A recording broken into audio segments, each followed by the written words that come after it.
ఒక పెద్దాయన చెప్పాడు. మంచి జర్మన్ కార్ కనబడితే ఒక్కసారి వెళ్ళి టెస్ట్ డ్రైవ్ చేయి. అయితే నేను కూడా ఒకసారి జర్మన్ కార్ ఎక్స్పీరియన్స్ చేద్దామని స్లావియా డ్రైవ్ చేశాను. ఆ car driving experience, comfort, safety, attention to detail, ride quality వచ్చేసి టాప్ నాచ్. అంటే నాకు ఈ కార్లో బాగా నచ్చినవి చూద్దాం. ఈ కార్ని ఫుల్ ఫ్లెడ్జ్డ్గా ఎంజాయ్ చేయాలంటే 1.5 litre car with BST gear బాక్సే డ్రైవ్ చేయాలి. అసలు మీకు నెక్స్ట్ లెవెల్ ఎక్స్పీరియన్స్ ఇస్తుంది. Believe me, I experienced it. ఇంకా కంఫర్ట్కి వస్తే పక్కా మీకు ఒక ప్రీమియం కార్ ఎక్స్పీరియన్స్ ఇస్తుంది. చాలా కంఫర్టబుల్గా ఉంటుంది. మెయిన్గా ventilated seats and all touch points are very soft. Next, safety. You feel like you are sitting in a tank.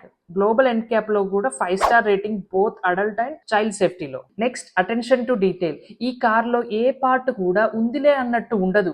ప్రతి దానికి ఒక పర్పస్ ఉంది అండ్ అన్ని పర్ఫెక్ట్ గా ఉండి ఎవరో చెక్కినట్టుగా ఉంటది. ఆ బటర్ఫ్లై స్టీరింగ్ వీల్ ఏదైతే ఉందో దాని టచ్ అండ్ ఫీల్ వచ్చేసి next level. Next, ride quality.